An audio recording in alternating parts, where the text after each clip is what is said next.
Both pilots. Can you fly this plane and land it? Surely you can't be serious. I am serious. And don't call me Shirley. Welcome back to Thinking Critical. It's that time of week. It's the time we bring in our X-Men historian, Doc.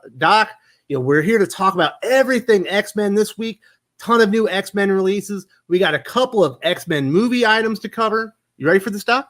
Yeah, sure. Might as well. Let's go ahead. All right. I think we've all seen the headline in New Mutants number 5. Magik has outed herself as pansexual. Good change or bad change?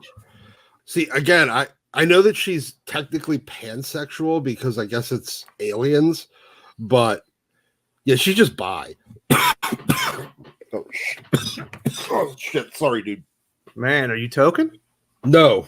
You rocking the ganj? No, it just kind of hit me. You chasing the dragon? No, I think I actually swallowed dog hair or inhaled dog hair. Okay, where was I? She's bi. Oh yeah. They may say that she's pansexual, but she's really just kind of bi. I mean, those aliens basically look like humans. And if that makes her pansexual, that also kind of makes, like Sunspot, because he was trying to bang Deathbird and she's like literally like a bird human hybrid species thing. That's definitely alien. So Xavier, what's her name? What's the Magneto's daughter? She's banging a robot. Oh yeah, Scarlet Witch. Mm-hmm. Yeah, that makes her pansexual. She's banging a robot. That makes Xavier pansexual. He actually has a kid with Lilandra. Yeah, he was married to an alien princess, right? Yeah, exactly. So, maybe not the new ground people thought it was being covered here. It's really not. I mean, it's more along the lines of the fact that, a question of whether or not, at this point, like half the Marvel universe is, if we're just going to call aliens and non-humans, attraction to aliens and non-humans pansexual, not like half the Marvel universe is pansexual. Then it's more of a question of whether or not they like boy aliens and humans and girl aliens and humans. Man, I mean, what's James T. Kirk now? Oh God, yeah, he's bet half the universe. Yeah, exactly.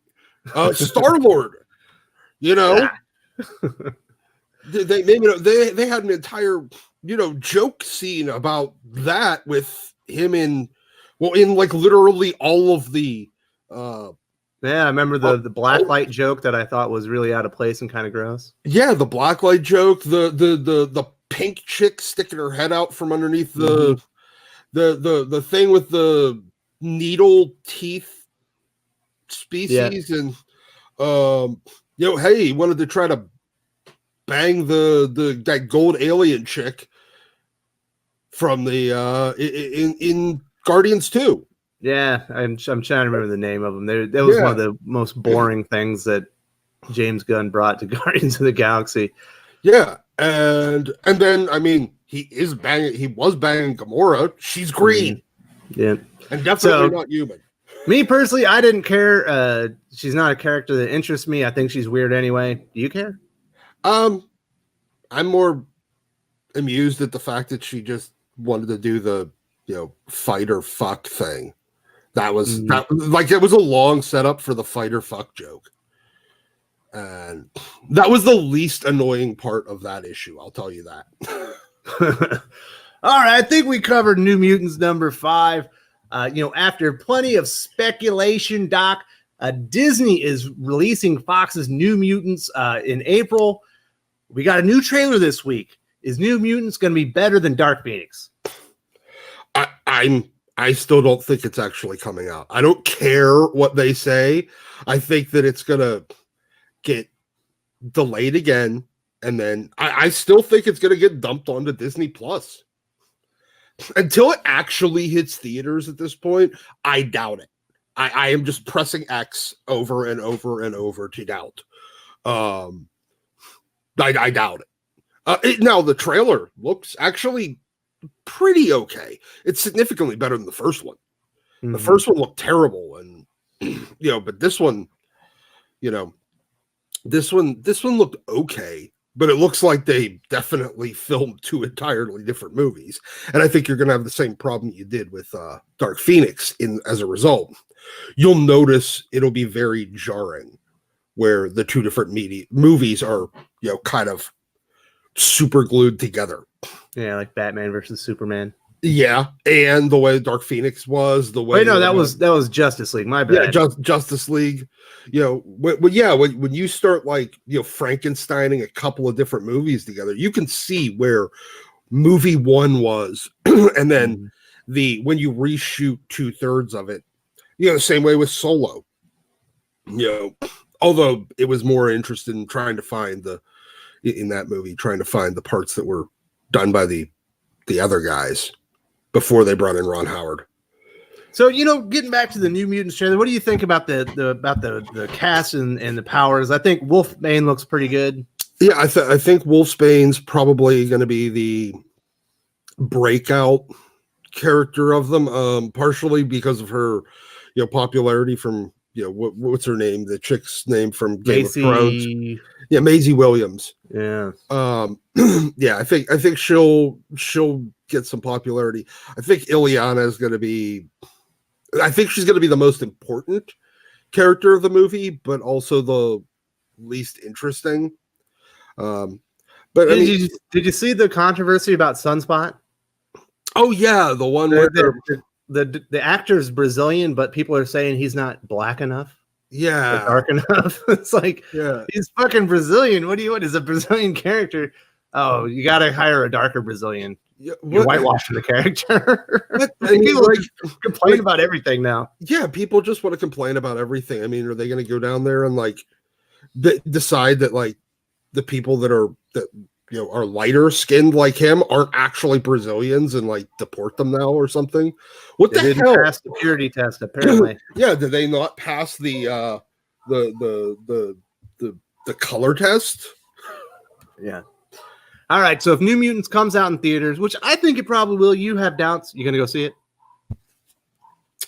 Yeah. Yeah, I think I will. There we go. All right, so now let's get on to the comics. We kind of talked about New Mutants #5 already. Neither of us are reading Excalibur #5. I heard it sucks really bad, but I just didn't have time for it.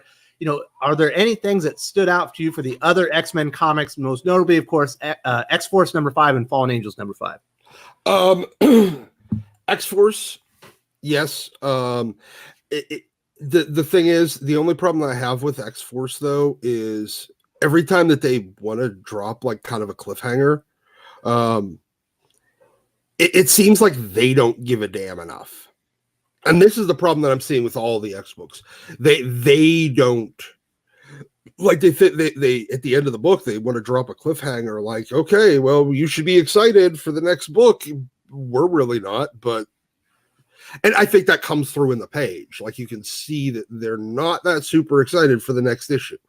Now, Fallen Angels though, the thing I love about that book is, and I hope this gets used, this whole APOF thing with the overclock drug and everything really feels like it's important and vital when it comes to probably is the coolest concept that's been introduced post Hawks and Pox to me.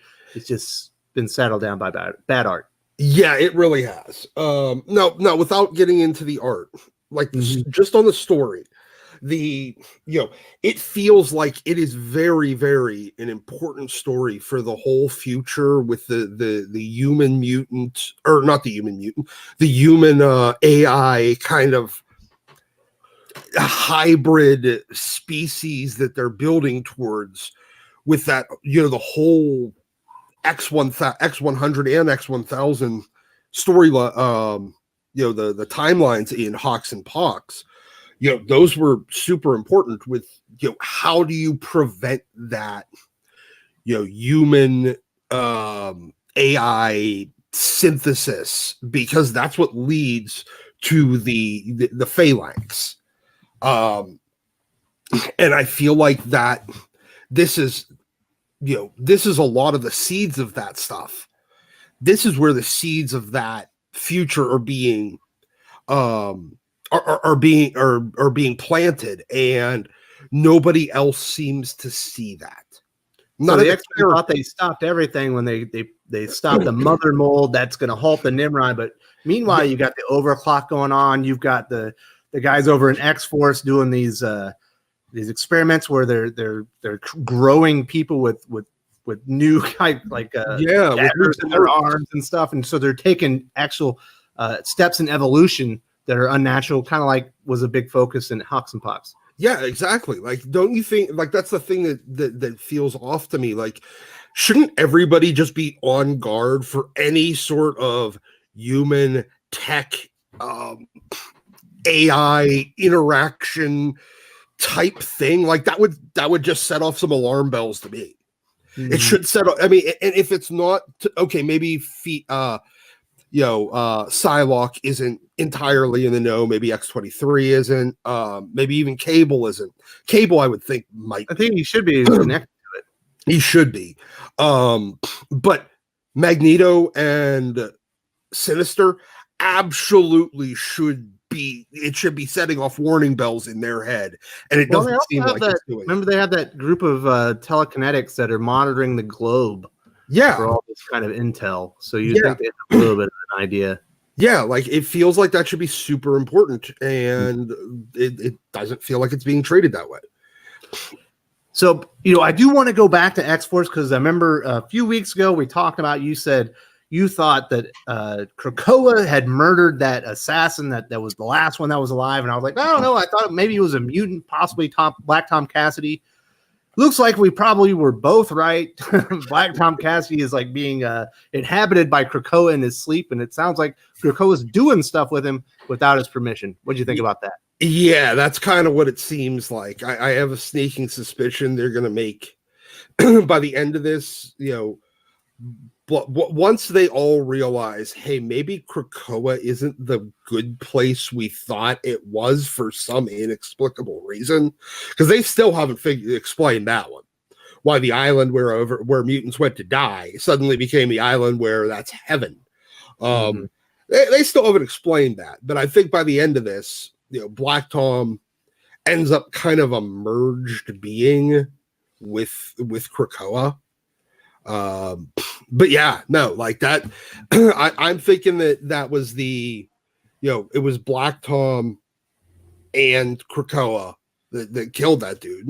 I'm still with that, because especially when they were talking about how much his quote unquote sleepwalking, and how he would just randomly find himself at different places on a mountaintop. He'd wake up.